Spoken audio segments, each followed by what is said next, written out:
In Washington, a budget is passed and the House of Representatives votes to replace Obamacare, while the president signed a long-awaited executive order on religious liberty. What does it all mean? Political consultant Mary Matalin joins me with analysis. And with so much hurting in the world, how should the church respond? Professor of moral theology and author of Hurting in the Church, Father Thomas Berg, is here with insight and will share with you a very special exhibit on the lives of the Swiss Guards. The world over begins right now.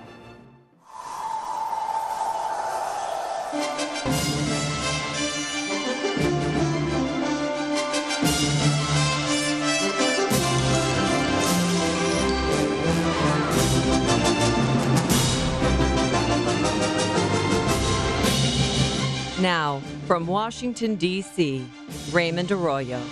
A warm welcome to all of you joining us in the United States and the world over. Mary Matalin and Father Thomas Berg are straight ahead. If you'd like to comment on tonight's show, send me a tweet. I'm at Raymond Arroyo, or you can email me at worldover@ewtn.com. Here's the brief news from the world over this week. House Republicans on Thursday passed their long-sought-after health care bill. It was a nail-biter for House Speaker Paul Ryan and President Donald Trump. 6 weeks after a jarring defeat, conservatives backed the revamped American Health Care Act with one vote to spare. In a final tweak, key moderate votes were secured when monies were increased to help seriously ill people with pre-existing medical conditions. Some other specifics. The bill eliminates Obamacare's individual mandate to carry insurance. It erases all the Obamacare tax increases. It rolls back the Medicaid expansion and lets states impose work requirements on Medicaid recipients. Subsidies for Obamacare marketplace premiums will be converted into tax credits that rise with consumers' ages. The measure retains family policies covering grown children until the age of 26. States could opt out of some other Obamacare requirements, and the bill would block federal payments to Planned Parenthood for a year. Now it all goes to the Senate, where it will no doubt change.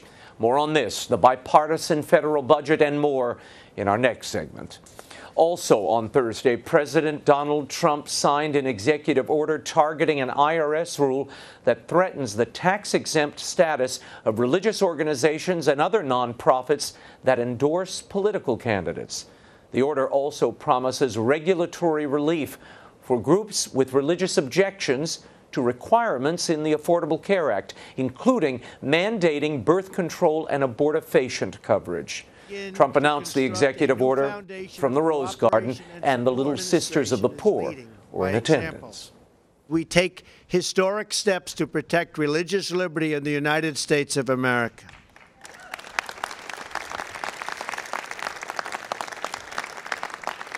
We will not allow people of faith to be targeted, bullied, or silenced anymore.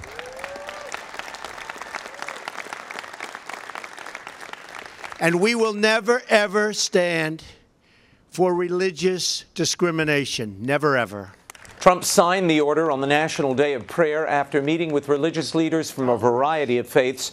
He also announced his first foreign trip, which will include stops in Israel, Rome, and Saudi Arabia. And new rumors are surrounding the U.S. Supreme Court and the possible retirement of longtime Justice Anthony Kennedy. Kennedy has been the crucial swing vote on the High Court for more than a decade. He sided with the liberal justices in cases on abortion rights, the death penalty, and he wrote the 2015 decision creating the civil right to same-sex marriage. Then he has sided with conservatives on gun rights, religious liberty, and limiting federal regulations. The 80-year-old Justice Kennedy has served on the court since 1988.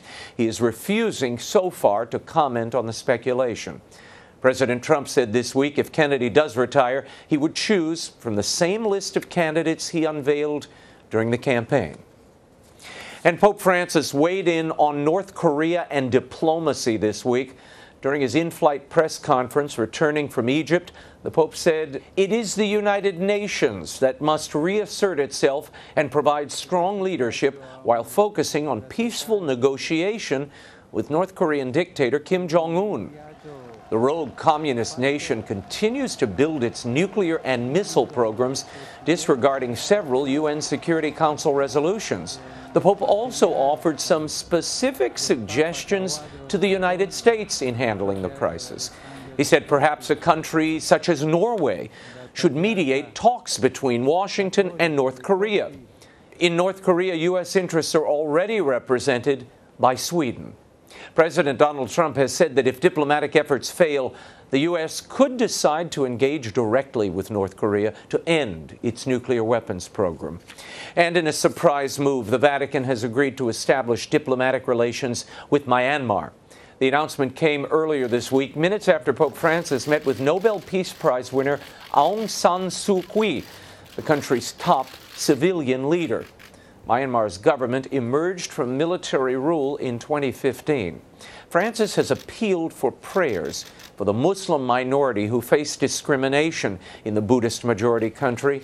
In February, the Pope denounced how the victims had been tortured and killed simply because they were continuing their traditions and their Muslim faith. The Vatican said the decision to establish diplomatic relations would promote bonds of mutual friendship. And the Vatican is continuing to push for a global governance to affect and promote policies of social change. President of the Pontifical Academy of Social Science, Margaret Archer, said that the Catholic Church is focusing its attention on international, non-governmental organizations such as the UN. Archer was speaking at a Vatican conference titled "Toward a Participatory Society, New Roads to Social and Cultural Integration."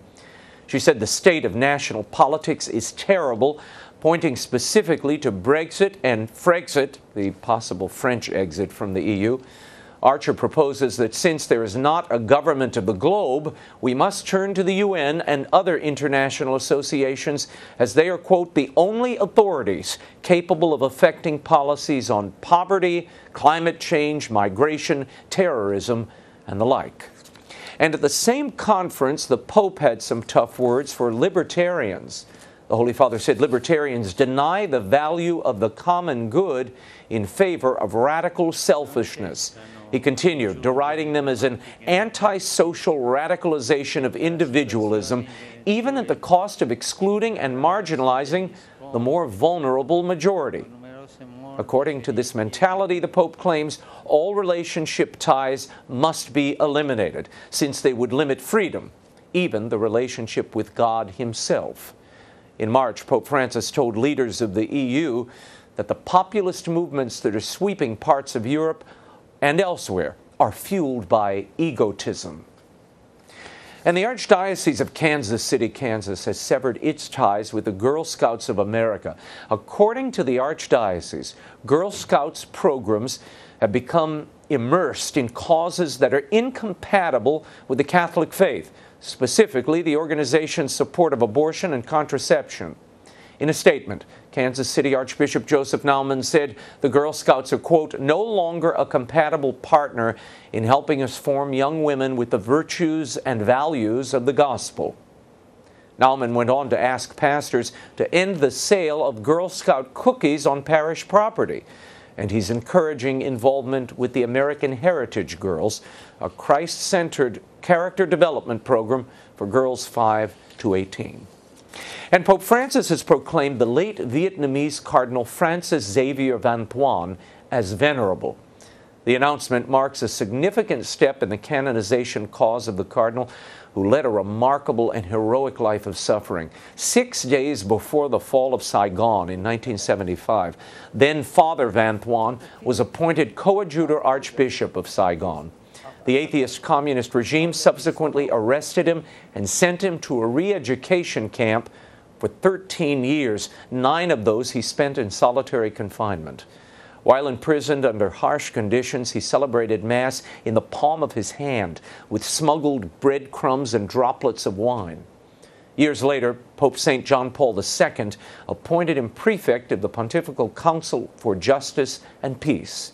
He died in 2002, and 5 years later, Pope Benedict opened his cause for sainthood. I was honored to interview the Cardinal several years ago. Go to my Facebook or Twitter pages for the link. And the Will Wilder 2 book tour continues. I will be in Chicagoland on Friday, May 5th, signing books at Anderson's Bookshop in LaGrange, Illinois at 7 p.m. On Saturday, May 6th, I'll be in Dallas, Texas at the Northwest Highway Barnes & Noble at 3 p.m. And then on Sunday, May 7th, I'll be in beautiful Houston, Texas at the Half Price Books on Westheimer at 2 p.m. Later, on May 17th, I'll be in Boston, Massachusetts at the Boston Marriott in Newton. All the details are at RaymondArroyo.com. I'm having such an incredible time on this tour, I cannot tell you. It is soul-filling, a great experience. When we return, a government shutdown is avoided through September, with Planned Parenthood and arts funding still intact, while the GOP votes to repeal and replace Obamacare. How effective has messaging been from the White House? Mary Matalin is up next with analysis when the world over continues. Stay right there.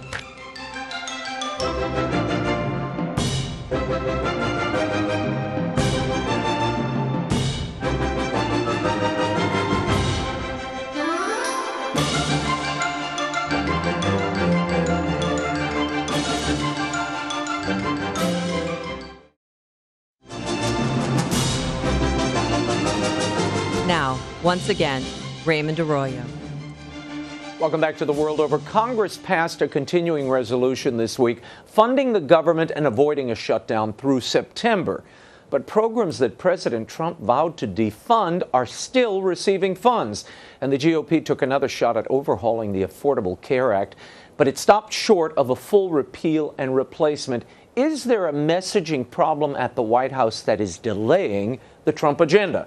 With analysis, I'm joined on set by political consultant and former advisor to George W. Bush, not to mention Mrs. James Carville, Mary Matalin. And friend of Raymond. And friend of Raymond. Thank you for being here. FOR. I want to start with what we saw today.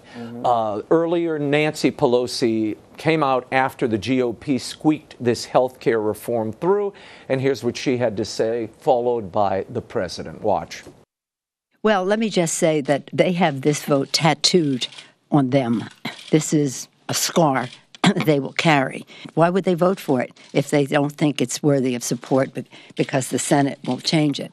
From what I hear the Republican senators saying, they don't have any interest in passing this bill as is. People were suffering so badly with the ravages of Obamacare. And I will say this, that as far as I'm concerned, your premiums, they're going to start to come down. We're going to get this passed through the Senate. I feel so confident. Mary Matalin, are you confident that this can pass through the Senate in this form? I'm confident that Obamacare will be repealed to the extent that premiums are going to go down. That's what Donald Trump promised.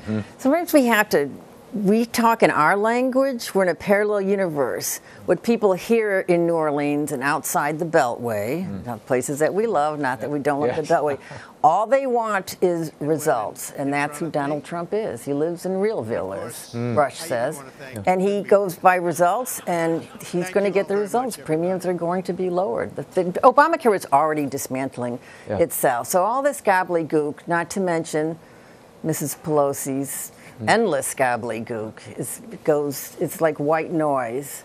And I also think the senators who, whatever they're saying now, will have to face the electorate that voted Trump in the midterms, and several of whom were elected in our blue senators being running in red Trump victory states. So, yeah, I'm pretty confident. During that final vote on the House floor, it was only one vote over the needed 216.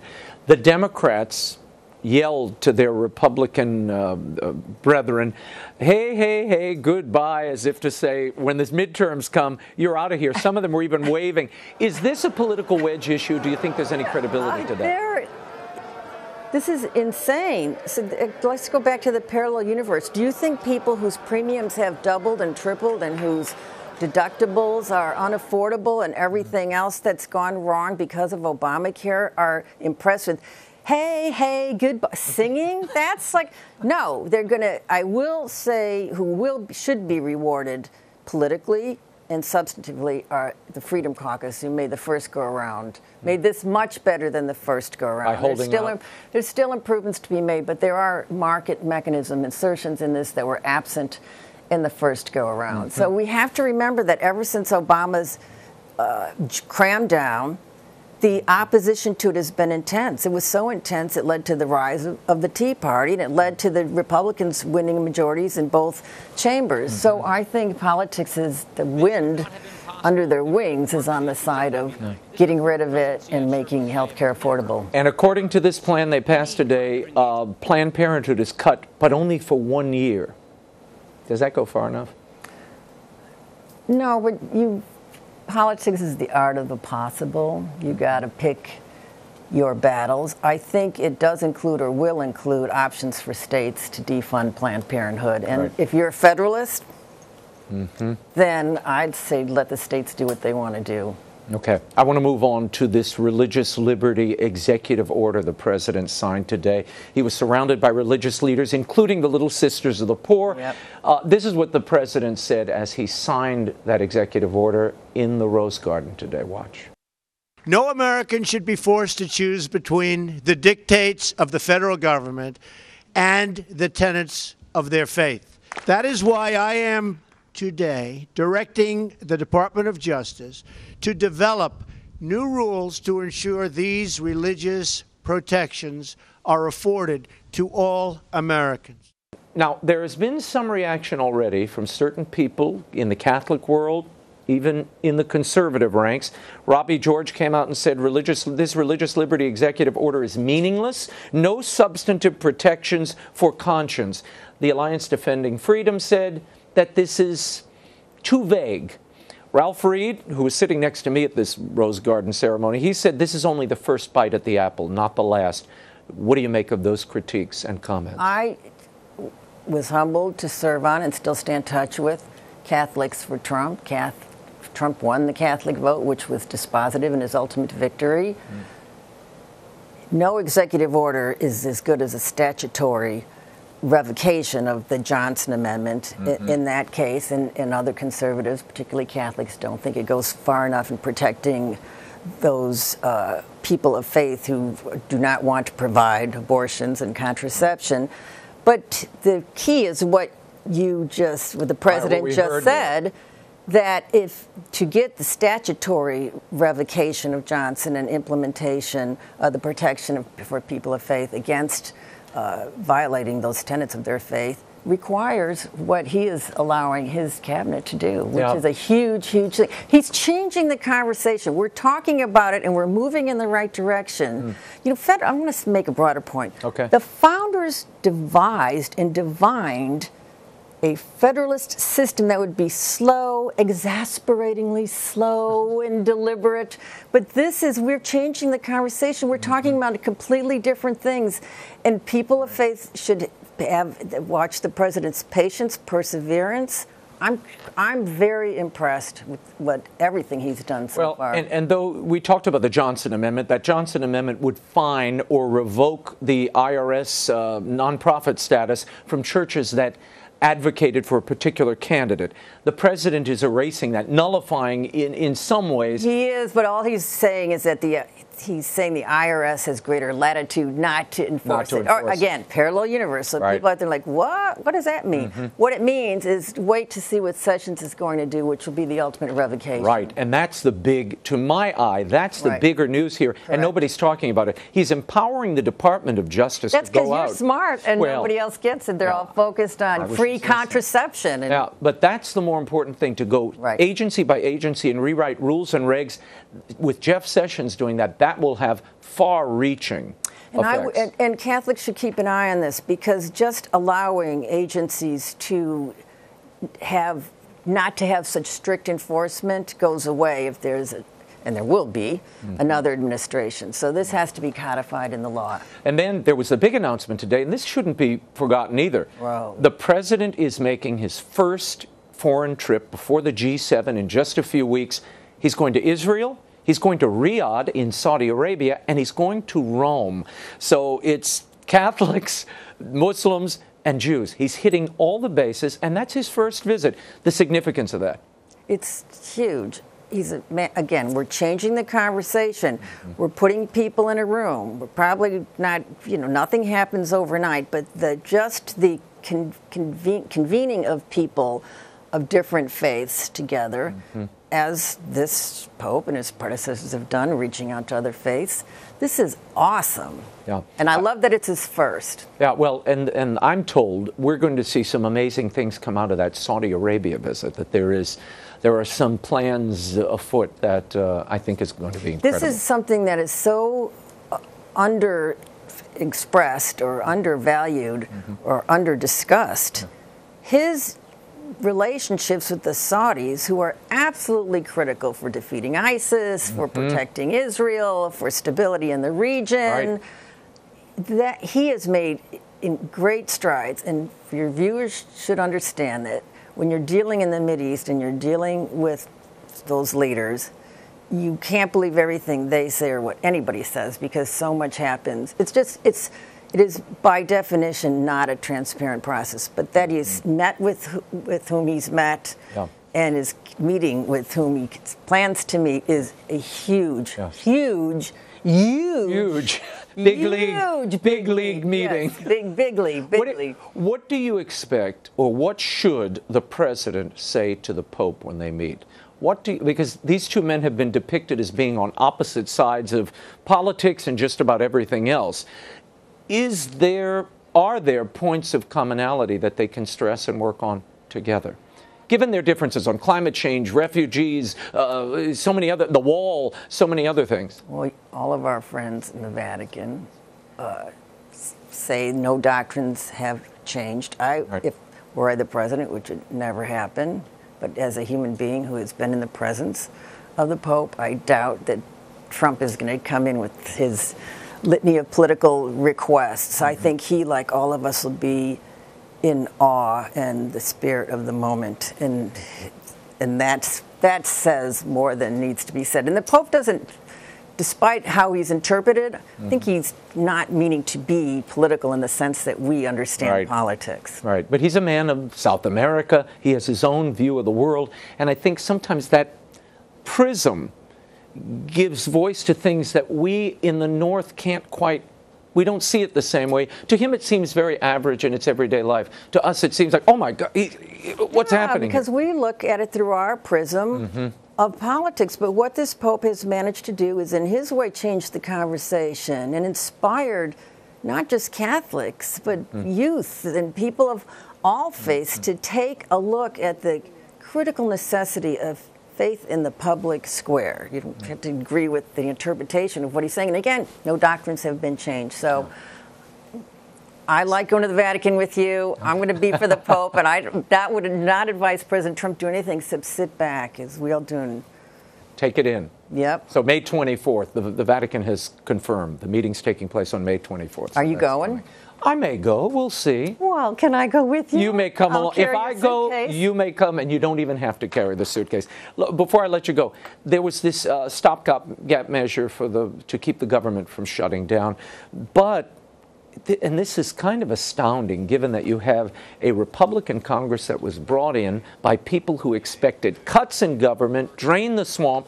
They're spending $15 billion more. They added $15 billion more to the defense budget and military budget, $1.5 billion for border security, but no money for the wall. The NEA, PBS, all these things that Trump wanted cut in his own budget, they've funded above, in some cases, the levels that they were before. This is just to keep the government running to September. $1 trillion, Mary? People ripped their hair out when President Obama and Nancy Pelosi shoved $1 trillion stimulus package through. Now you hear nothing. It's like, oh, this is a victory. How is this a victory? It is not Trump's budget. And what the Trump people will tell you and have been saying is that there is more representation of the president's thrust, if not the actuality of in this first budget, which isn't his, and that his first budget will be in the fall. and I was happy to hear him talk about a shutdown, should that not happen. Republicans have cognitive dissonance on the shutdown. It's demonstrably, irrefutably true that the first time the government was shut down over budget issues, Republicans picked up seats. Back in the Gingrich days. Yes, and people out there want the government to shut down. I think Republicans would be rewarded for shutting down the budget. And by the way, the government never shuts down. It's like the Ebola virus. Until the host is dead and gone, the government just keeps functioning. Yeah, there are some functions and that never shut. And destroying its hosts. So you got to curtail them, isolate the cancer. You mentioned a moment ago President Trump this past week saying, he tweeted out, "Our country needs a good shutdown in September to fix this mess." But then you had his Office of Management and Budget chief come out and say, "Oh, we don't want to shut down." There seems to be this mixed messaging. The president says something and then another member of the team comes back and either refutes it or finds a way around it. Is there a messaging problem at the White House? No, I think there's a parallel universe reality. So the problem is ours? No, I think that you cannot not address policy makers, and they speak in one language. But Trump is talking to the people that elected him. And in every case where there's been message disparity, we're the ones in the media world that are parsing every word. And it's never been more true than what Selena Zito said about him in the campaign. Thinking people in the real world take him seriously, not literally, in the press, the fake news, as he's right to keep calling them, take him literally, literally. I say when there's mixed messages, the president's has always prevailed. Do you think there'll be a shutdown in September?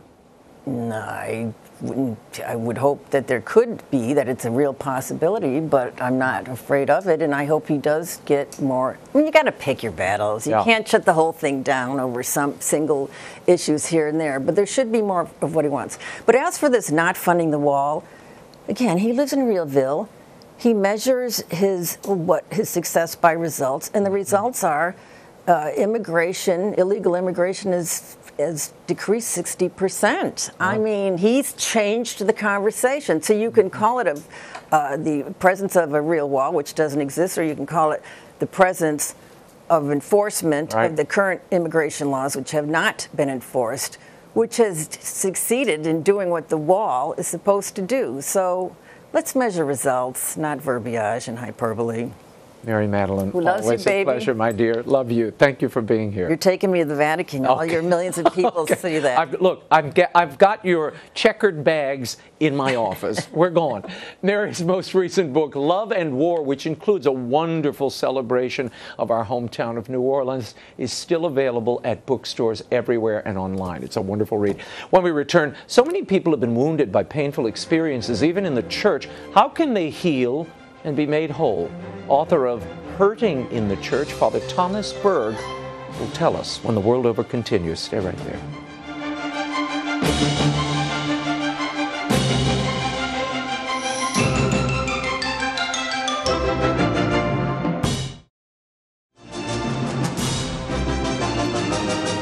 Now, once again, Raymond Arroyo. Welcome back to The World Over. We as humans experience pain in many different forms, but often the deepest can come from family, friends, and even at times the church.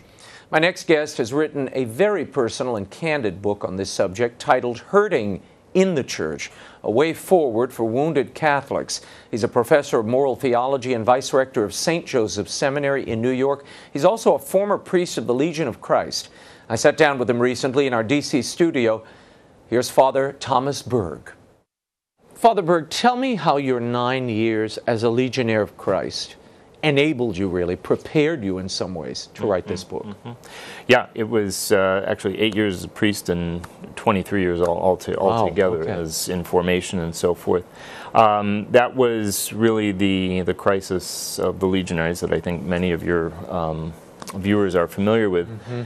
The tumult of discovering that our founder had been leading this double life, the very slow rollout of the truth of those, the reality of his double life. And that was all, I guess that all personally for, not just for myself, I believe for all of us, was kind of really an experience of betrayal. Betrayal is a strong word, but betrayal in a sense from the leadership, the superiors and so forth, who many of them, the vast majority were also themselves, kind of all of us, drawn into this web of deceptions and so forth around cult of personality around the life of Maciel.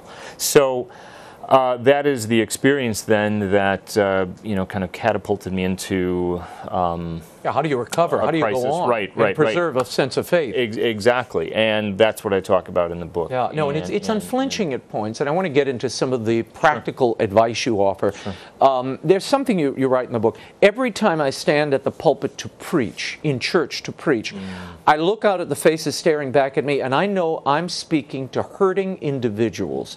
We hurt first and foremost because life hurts. Hurting is part of the human condition. Define hurt. What does that mean? Why is it necessary?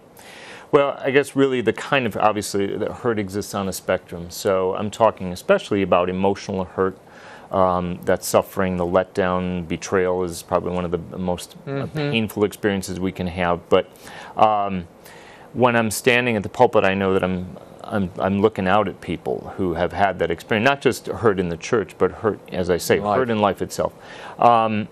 So that is enigmatically a part of the human condition. I think John Paul II was very big on this too, that discovering how this is kind of part of the fabric of human experience mysteriously. Our Lord asks us to embrace it, to follow Him through it, to allow Him to use it.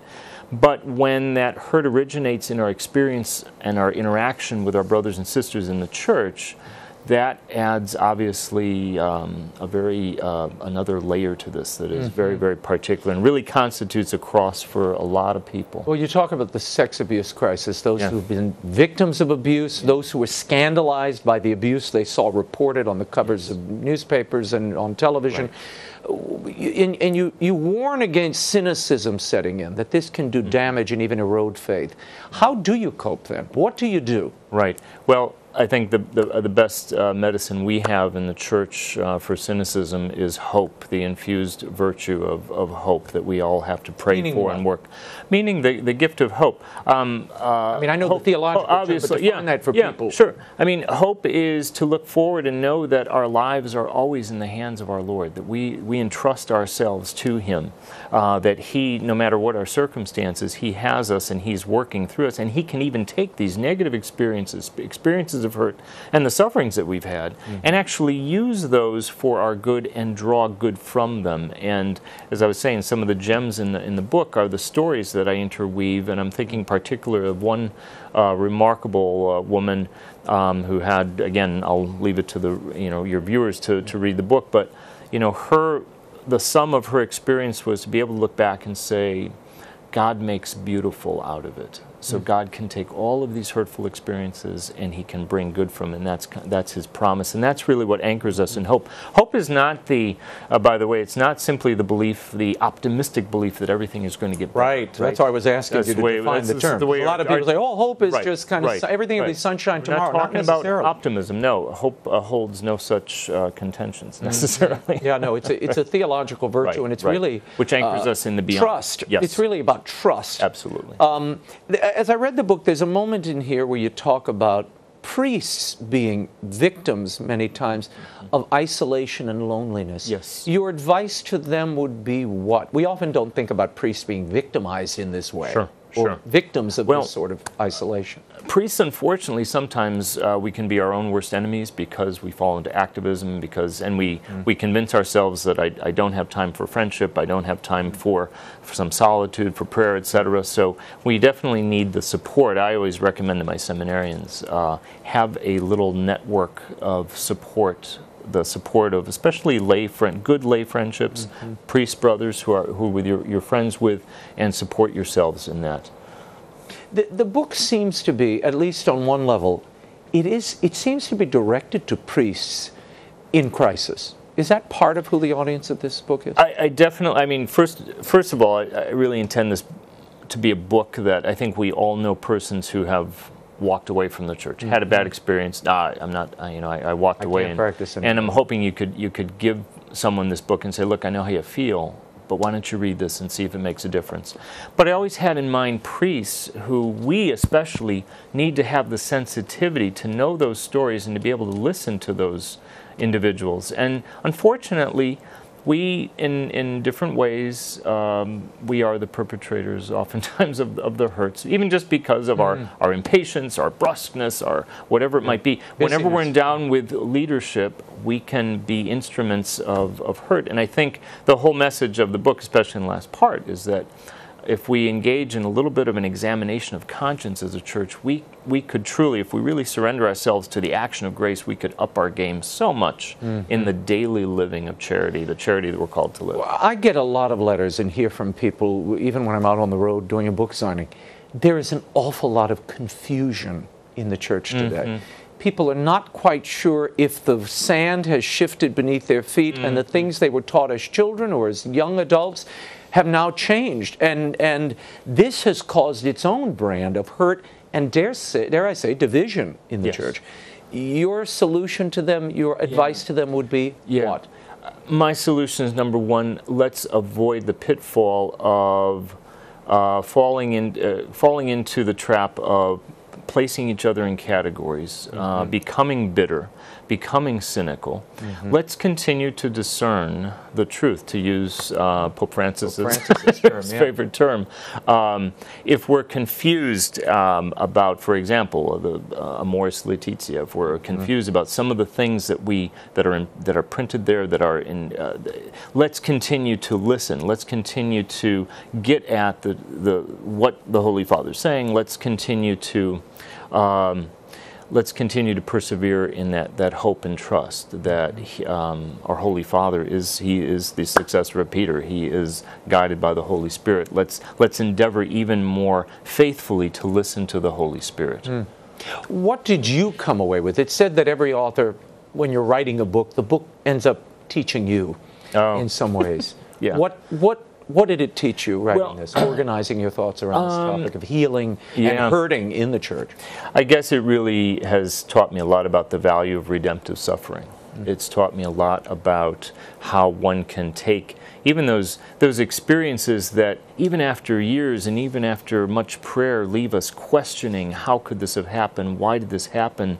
Lead me to discover that our Lord makes that experience redemptive if we offer it to Him and if we bring it to Him. And even through the wounds that has caused us, He unites that to Himself and to His own redemptive sacrifice and fills it with meaning and purpose and eventually healing. So, and my message to Catholics who have been hurt by their experience in the church, and that's especially for whom the book is written, give the church another chance, and open yourself up to the possibility that our Lord can take you through that experience to a deeper level of understanding of faith, of trust, of knowledge and love of Jesus, and understanding of the church. Do you find people resistant to that advice and message? Well, I mean, particularly when they're hurting. I mean, I'm thinking of the sex abuse victims. It's awfully hard for them to come to the church because the visage they had of the church, the image of the church, this individual they trusted, was the instrument of the victimization and the soul murderer, as you define it in the book. Absolutely, and that really speaks to the role that all of us need to play, particularly with victims of clergy sexual abuse. Our accompaniment and reaching out to these individuals. That healing really only can occur for many of them when we are willing to listen to their stories. I sat down with a number of victims in preparation for this book, and it was simply my listening to them, with my collar on. Tremendous experience of healing on both ends. We have to be willing to listen to their stories, validate what has happened to them, and that in itself is an enormous, once we've done that, we've crossed an enormous bridge. And we have to remember, too, the very important point that I make, especially with victims of abuse. They are not them. They are us. They are our brothers and sisters. They worked in the sacristies. They were altar boys. They were, they came from our best Catholic families who were so involved. And because, unfortunately, they were so involved, that's what left them in the position to be manipulated and violated. Father Berg, thank you for the book, Hurting in the Church. Thank you very much. And thanks for making it hurt a little less. Always so. With you. Thank you. Hurting in the Church, A Way Forward for Wounded Catholics by Father Thomas Berg is available online and at bookstores everywhere, as well as through EWTN's Religious Catalog. When we return, a look at the life and history of the men who protect the Pope. It's a new exhibit on the Swiss Guard with Vatican Museum curator Romina Cometti. And the World Over continues. Stay right there.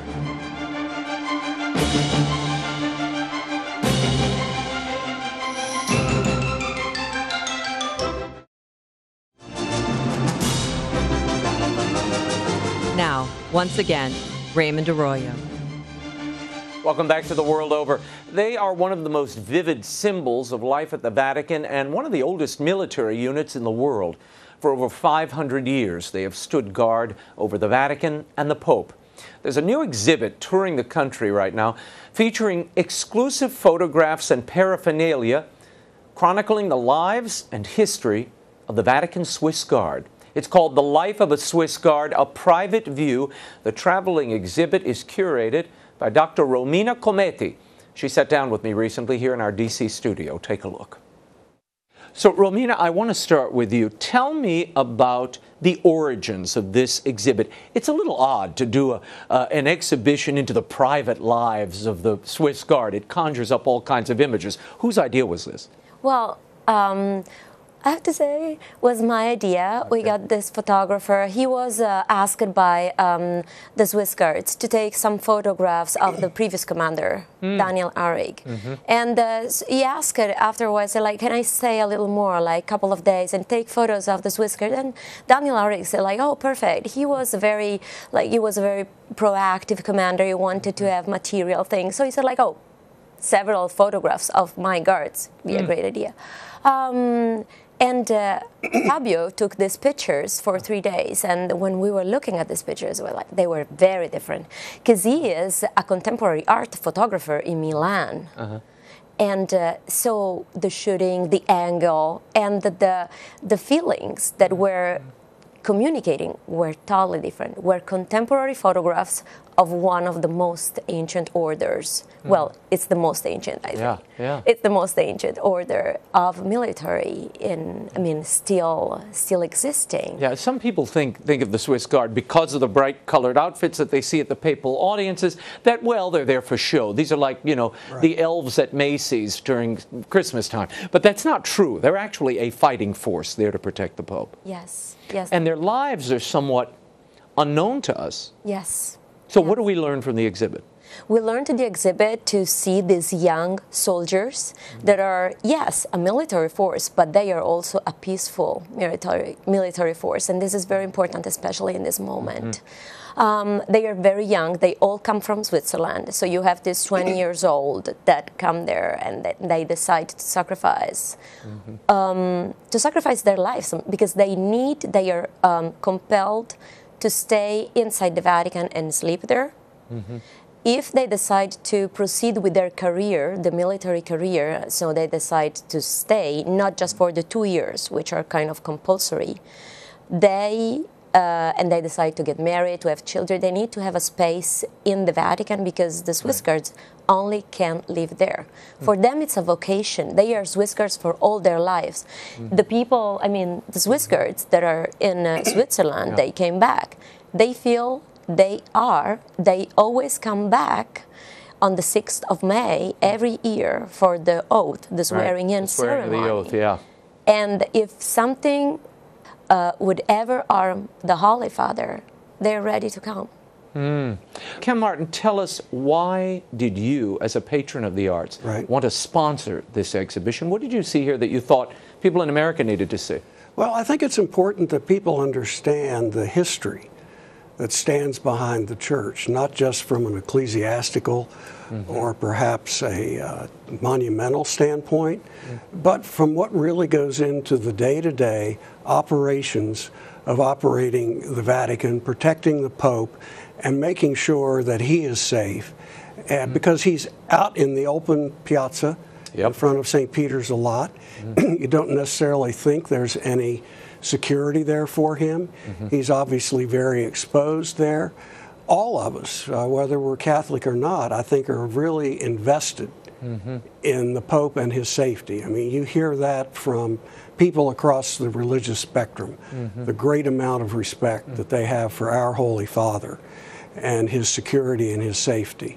Romina Cometti, you really curated this entire exhibit. What did you learn from doing this and collecting these 80 photos and artifacts associated with the Swiss Guard? I learned that what really matters is the feeling. As I said, like their vocation, the religion, their faith. Their personal yes, involvement. The personal involvement. You should have seen, because we showed them the photographs, and some of them, the photographer gave them the camera, so they played around with this camera. They're very young. And this what really, it's the most important part of it. It's also, I mean, they are 20 years old. They wake up at 4 o'clock in the morning to take the shifts. They stay all night guarding the doors of the Vatican and the door of the Holy Father where he sleeps. Yeah, wow. So it's a very different way of seeing youth. As you know, there's a wonderful story about the Holy Father and when he was first elected, and he was staying, of course, in Casa Marta, San Marta, and he came out and he noticed that there was a Swiss guard standing there, and he asked the guard, "Have you been there all night?" And he said, "Yes, Holy Father, I have been." And he said, "Have you had breakfast?" He said, "No, Holy Father, I haven't." So he goes back into his rooms, comes out with a chair first, and tells the guard to sit down. And the guard said, "I can't do that. You know, my commander will have my head if I sit down." Well, he made him sit down because the Pope said, "Well, I'm the Pope. You have to listen to me." Then he goes back in and brings out some breakfast for him. Because this guard, as Romina said, had been standing there all night long, making sure that he was protected. What does it cost to bring an exhibit like this to the United States? $30,000, and that was due to the generosity of the patrons of our chapter. Through their dues and some individual donations, we were able to raise the money to bring it here. And we thought it was important that it come to the nation's capital, since it was going to a lot of other places in the United States. And it'll be here through May 22nd? Yes. And then where does it go? To Minneapolis. To Minneapolis. The Basilica of St. Mary. And has been in Boston the previous month, and in California was unveiled in December 2016. Tell me what you want people to get from this when all is said and done. I'll start with you, Romina, and then I'll go to Kim. I would like them to see Swiss Guards in a new way. They're not just there standing, like you see these handsome guards. They are people who have a very deep faith. They learn to stand still for hours and hours at the bronze door. And they give a message of peace. There's real discipline, and they have to commit for a number of years. They don't just come in for 6 months. They have to stay for a while. 2 years. Of course, they've been doing it for hundreds of years. As I think we all know from church history that they have protected the Pope. They have sacrificed their lives to protect the Pope. And they are noted for their ability not only to protect, but for their discipline and their martial skills. Well, thank you both for being here, and we will certainly check out the exhibit, and we'll tell people where they can find it. Great. Thank you very much. Thank Thanks you so much. Pleasure. The Life of a Swiss Guard, a private view brought to you by the patrons of the arts in the Vatican Museums, is currently showing at the Basilica of the National Shrine in D.C. until May 22nd. It moves to the Basilica of St. Mary in Minneapolis, Minnesota on June 3rd, where it will remain until the end of July. Go see it if you can. That's all the time we have for now. Until next week, the show continues on Facebook and Twitter. Like me on Facebook, follow me on Twitter. The links are at RaymondArroyo.com, as are details of my Chicago, Dallas, Houston, and Boston book signings. Whew, got to relax this arm. Be sure to join us next week. Until then, we'll be scouting the world over for all that is seen and unseen. On behalf of the staff and crew of EWTN News, thanks for watching. I'm Raymond Arroyo from Washington, D.C. Bye now.